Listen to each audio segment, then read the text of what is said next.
Today is January 17th, 2013, and I, Jean Fraser McCarg, am interviewing Gordon Whynacht about working for Hollingsworth and Whitney out of Bridgewater.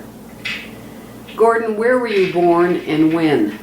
I was born in Green Bay in the 28th of February 1931. Tell me a little bit about growing up and going to school in Petite Riviere. Well, it was a 2-mile walk every day to school. We had to take care of lunch. And of course, in the wintertime, it was pretty rough going up through the snowbanks up to your middle and so on. And I don't know what else I can tell you, but... Did you walk from Green Bay? Walked from Green Bay every morning and went home every evening, yeah. And you stayed for lunch? Stayed for lunch, carried a lunch up, yeah, right. Carried a lunch box. What kinds of things did you carry for lunch? Oh my gosh. At that time, whatever good sandwiches your family would make for you, mother would make for you, was what you carry, and a glass of jar of milk and what have you. Okay. Yeah. What special events do you remember during your school time? Well, one of our specialties would be our Christmas concerts every year. One of our special events would be our Christmas concerts. And we used to play baseball and different games in the schoolyard. What was your first job? My first job was repairing the breakwater in Petite Riviere. And that's at the end of? At the end of Risser's Beach. Risser's Beach. Right. And when was that? Well, that would have been, I was probably 16 years old. That would have been, how many years? 47. 47, yeah. Yeah. And that was before the beach was a provincial park. Yes, yes. And the Risser family owned the beach? The Risser family owned the beach at that time, yes, until it became a park, yeah. Well, I see. They owned the land around the beach, probably the government owned the beach, probably. Okay. Federal. When did you join Hollingsworth and Whitney? Well, I thought that was in 1947. I think it was 46 I must have known the breakwater working. Because it was 47 I joined Hollingsworth and Whitney. And where was the office for the... The office in Bridgewater, where the Zeller's store is now. And it would have been in the building that was... But the Davison's Lumber Company office. I see. Okay. Can you describe for us the type of business the company was in? Well, they were in the pulping and lumbering business. Actually, they pulped all over Nova Scotia and contracted lumbering out to different big contractors. And did they purchase the Davison Lumber Company? They purchased the Labor Company in the early 1920s, when apparently it was bankrupt at that time. And they purchased many more properties over Nova Scotia that were going bankrupt about the same time in this 10-year period. And where did they come from? They came from Maine. I see. What was your job for the company? Well, my job started out as a tallyman for a cruiser when we were taking an inventory of the profit of the value of their properties. And after a couple of years at that, I was promoted to a crew chief and had 3 men with me running lines, renewing lines. I see. And what did a tallyman do? Tallyman, well, the tallyman marked down all the numbers and size of the different trees that the cruiser would relate to you, and as he measured them breast high. And every different tree, like a spruce, fir, pine, maple, everything was itemized separately and tallied separately. Okay, so they knew exactly how many different trees of different Oh yes, kinds there were on their lot that they were measuring. And we were doing this to get a valuation of the property at the time. I see. Why were they getting an evaluation? Well, they were preparing to sell, I understand, at that time. They were preparing to sell, and eventually they sold to Scott Paper Company. I see. And how would they know where their land was? Were there photographs or something taken? They had photographs of all the province with all the lands, and then apparently in the Bridgewater office they made up mapping to correspond with photographs, and it was all everything was laid out for us on their maps. So you had the maps, and you just went out. Now, how long did you stay away from home?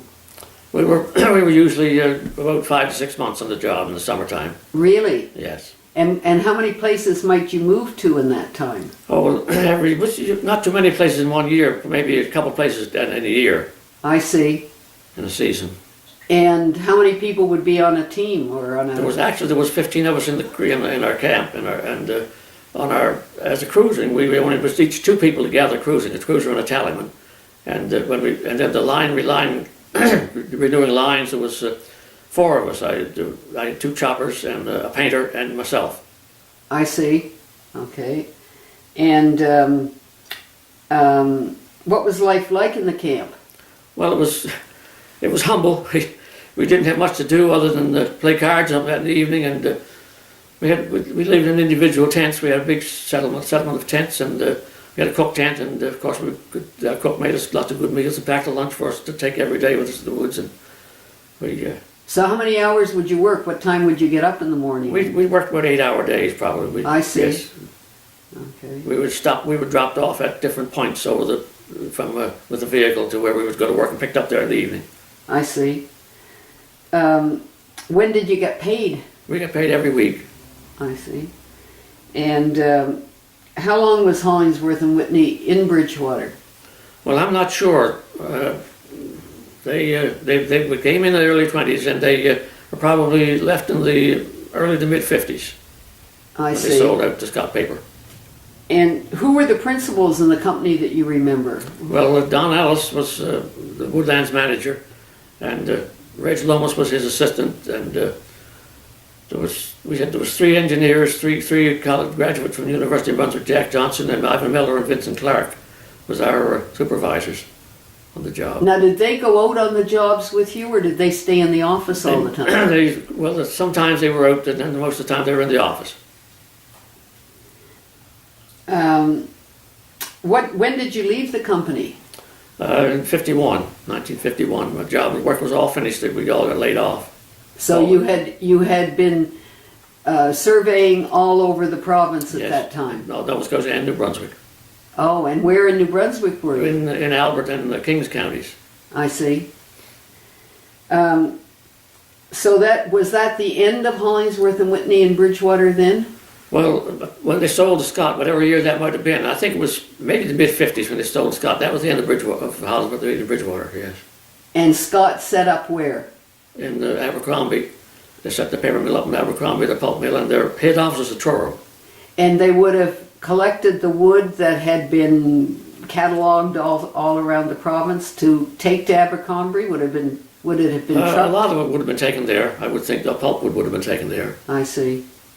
When you were doing the surveying, were they cutting wood at the same time? Yes, they were. They were contracting, actually. They weren't cutting on their own. They were contracting to different pulp contractors and logging contractors. And they used to load the pulp on railroad train cars, wherever the handiest to where they was cutting. And from Cumberland County and Apple River, we used to the pulp was loaded on barges to Maine from there by tugboat. Okay, so they were actually shipping the wood out to be processed in Maine. That's right. Okay. The company's pulp mills were in Maine. I see. So there were Abercrombie was the beginning of a pulp mill business in that area. Nova Scotia. Yeah. Did you spend much time in Bridgewater? No, not a lot. Why not? Well, when I was a kid, it was too far away. we had no way to travel there every day like we do today. Did you ever come to town on Saturday nights? Yes, we used to go to town once in a while on Saturday night. There was a bus service from Broad Cove. Bolivar's bus service used to travel to Bridgewater every Saturday night, and several days through the week, and once a month a trip to Halifax he used to take. Is that right? Yes. And so it started in Broad Cove. Yes. It went up. Did it go up through Ridley Cross? It did through Ridley Cross, yes. I see. Okay. So people would travel from Petite to Bridgewater on the bus. It obviously must have come back in the same day. It did. It come back in the same day, yes. I see. Sure.